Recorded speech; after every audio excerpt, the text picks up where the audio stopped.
Welcome to Empower and Ignite Transformation Podcast with Alicia and Nicole. How are you, Alicia?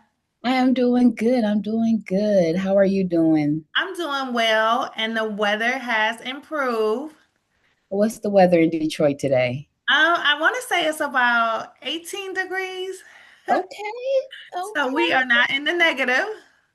That's good. That's good. I think we're down here in Atlanta. We're about 34, but we got some sun, but it's super cold out. It's super cold out today. Yeah, it's sun here, so that's helping for sure. Okay. Yeah, Okay. The snow melting. I know, right? We're in February, first Okay. day. So I'm excited. Listen, I'm looking forward to spring. But with that being said, Let's jump on um, in. okay. So today's topic is on self-care. Okay. Okay. I think self-care is a very important topic, especially being the top of the year, Mhm. right? And we have the whole year ahead of us. It's time to start practicing self-care. It's time to Right. start putting that into our schedules. Yeah, making sure we have a routine for self-care and what that looks like. Because I know Yeah. oftentimes when I'm talking to somebody, whether it's a client or just someone else, and I'm like, Mhm. well, what's your self-care routine? And they always go to manicure, pedicure, or massage. And I'm like, okay, definitely it's self-care, but I take it as pampering, Mhm. exterior. It is a part of self-care for sure, but that's just the surface, right? Right. It's so many more ways that we should show up for ourselves. And we're talking about even, self-care in the mental aspect, right? We should be doing things to recharge our brain, how we feel, our goals. Are we meeting those goals? Are we recharging in the sense of enough sleep? Are we getting our water intake like we should, taking our vitamins? What about that physical self-care? So there's different avenues, right? That we have to practice that self-care, and that's so important. That's so important to include in our schedules. Definitely. And when you think about self-care in the aspect of physical, it's important to also implement the mental aspect of it, right? So I know often people are like, okay, so I work out, which is definitely a part of self-care. But then what are you doing to ensure that you're doing a mental check-in for yourself, right? Every year, likely people have their yearly physicals, they go to the doctor regularly, but are you scheduling an appointment for a therapy session, right? So often people think that therapy is only related to a severe mental illness. And so there's that stigma around therapy when it really isn't that. Therapy is you taking care of yourself emotionally, mentally, spiritually, what you need to be able to navigate life, process thoughts and emotions, and not think of it as only being related to a severe mental illness. Yeah, I definitely agree. I definitely agree. And it's like, why not go and work the program in a sense of, it's an unbiased opinion, a subjective, opinion that can help you see things more clearly, help you formulate your goals to reach your goals. And it's a way of holding yourself accountable, right? Showing up for yourself in that mental health aspect is holding yourself accountable that I'm going to take care of me. And that's a big thing. Definitely, because oftentimes people are operating from pouring from an empty cup, not Right. replenishing themselves, definitely being just depleted. And so, in that, you want to make sure that you are taking care of yourself and not just thinking about um, physical aspects of things, but just sitting with yourself and really paying attention to your body and asking yourself, what do I need? Yeah. What is it that I need to be able to replenish my Mhm. own well-being? Right, right. And everyone's going to have a different answer for that, right? Some people that replenishing their own well-being might just be, a nice bubble bath where they have a glass of wine, listen to their jazz music and turn off the world, right? That might be the way that it feeds their soul, right? Into the sense of their nervous system. is being regulated. And that makes a big difference because it might not work for you as it will work for me. And so that's why it's so important to do that searching for self, right? We do self-care. You have to know yourself. So it just kind of falls a line that you have to know what will really be that thing that will replenish my soul, that will make me Right. feel that I took that moment for myself. What And is so care for you? right, and that's really big, that's really big. So in general, what is self-care for you? What do you do for So self-care? I know I enjoy, because self-care is enjoyment. It's not Mhm, where it's something you're doing that is grudgingly. That's the thing, is care. So when you care for yourself, it is compassion, right? So I enjoy working out, and I do that 5 days a week. But I also enjoy curling up with a good book. mhm, That I am relaxed when I'm reading. And I also enjoy watching podcasts that are educational. Um, so those are some of the things that I enjoy. I also enjoy just really having a good cup of coffee. mm, And so I think sometimes people think that it needs to be this monumental thing when it can be minute. It can just be, I am at peace, I am enjoying myself and really relaxing when I am not doing anything. Because mhm, there's often where people feel guilty when they're not doing something. And so mhm, when I'm talking to others, it may be where they're like, but I don't feel like I'm productive, or I feel like I'm being lazy, and so then they think that that is a problem to just relax versus no, when you're resting, you are doing. right, right. And Yeah. I think that you brought up a good point, right? Because it goes back to how people feel that self-care can come off being selfish. How do I go and relax with a coffee and a nice book when, the kids need this, the mama needs that, the cousin is asking for this, the brother over there, and they feel like by saying that, no, I can't, or I already have plans for today to go and let's say go get that massage because that massage for you is what you need because your body is hurting and it's just like that's your self-care method. You have to stick with it. And people feel like that could be selfish because you could be over here doing X, Y, and Z, but you also have to take care of you, right? And Right. so being practicing self-care is not selfish. It's actually Right. what replenish, like we said, you can Mhm. pour from an empty cup all you want, but nothing's gonna come out. It's still going to be dry. Exactly. So you have to Definitely. recharges. And the biggest thing that, we tell everybody, nothing changes unless you change. And so with that, you have to know, okay, I need a moment or I'm gonna explode. And Right. so I need to practice self-care. Yeah, and then I think it's important for people to really sit with themselves to be able Mhm. to identify the things that would that will be a caring act for Yeah. them. And also just knowing that everybody's self-care routine is not the same. So Mhm. not looking at other people and what they're doing. Yes, you can take tips for sure. You can definitely try new things. But some people enjoy baking, right? Some Yeah. people really feel like that's not work for me. I enjoy being in the kitchen and Mhm. baking baked goods. Some people enjoy cooking, right? Mhm. That's not my self-care. But some people really enjoy it and it's not work for them. It's not them feeling like they're Mhm. frustrated or it's causing or bringing about more added, um, just not allowing them to relax. So if it is where you find yourself enjoying things that others do not, it's okay. You do not have to have the same self-care routine as someone else. Some No. people enjoy sewing. When Mhm. you think about it, like, so it's not where people think that, oh, if they are limited, right? And they are only thinking that self-care is manicure, pedicure, or massage. I want people to start to be open to what self-care really is. It's Yeah. anything that brings you joy and relaxes you.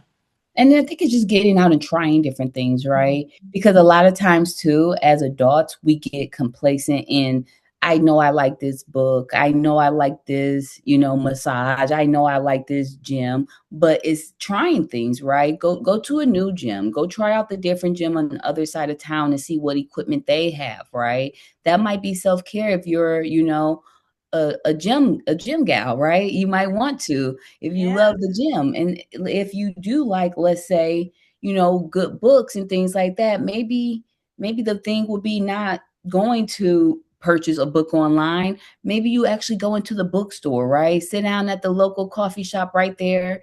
Most bookstores have the Starbucks inside, and just sit down and relax and have a cup of coffee while you enjoy your book. Like, so what is that for you? Just try different things. We have to step outside of our little shell sometimes, and maybe we don't know at all. Maybe I'm like, oh, I don't know what it is. Try yoga, try this, try that. Just try and see which one that you felt that right there really touched me, and I feel recharged to go back, and I'm not burnt out. I'm not overwhelmed with parenting. You know, Mhm. I took the time for myself. Yeah.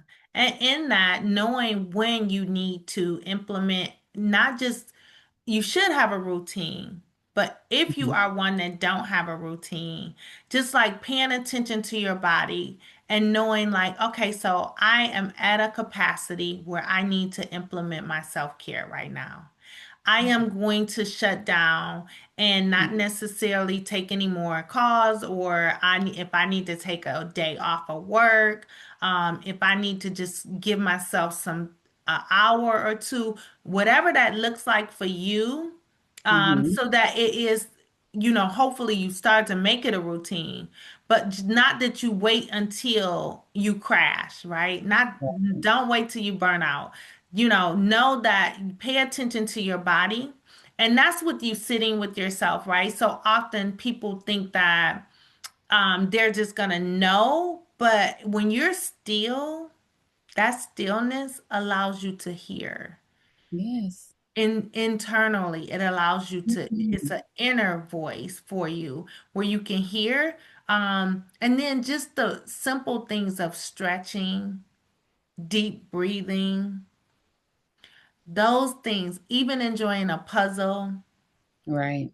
I don't want people to think that it is so monumental where they are unable to come up with the things that they need for themselves.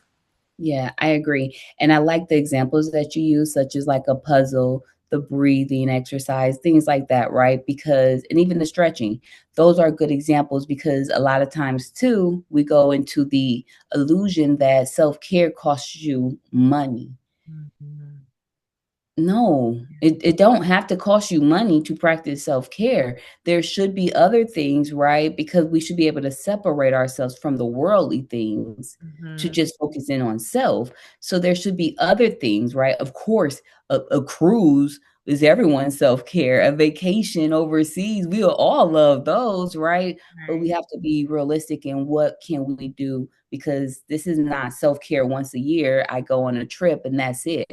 This is daily things that we need to small doses because, again, as a, being a mom of three small kids, I don't get a whole 2, 3 hours of self-care that I can practice. But that 20 minutes here, those 30 minutes there, that adds up for us moms. Yeah, I'm so glad you said that because there's so many mothers that feel guilty in Mm, needing to tell their children to wait a minute. Like, give me a time, give me an hour, give me 30 minutes, or even just going in the bathroom, closing the door, or when they come in from work, so they're not bombarded instantly. But what that looks like to kind of create this schedule of this is how we're gonna, adjust with everybody coming in from work and school so everybody can have some downtime. But that requires communication, with your children, with your husband, saying like, okay, so what do you need to kind of debrief to like have you a time to be able to rejuvenate and then come together? mhm. you Yeah. know Yeah. yeah, given the example of when kids get out of school, they're like coming in, you don't want to instantly get them homework first thing. You want to say like, hey, do you need a snack? Right. How was school today?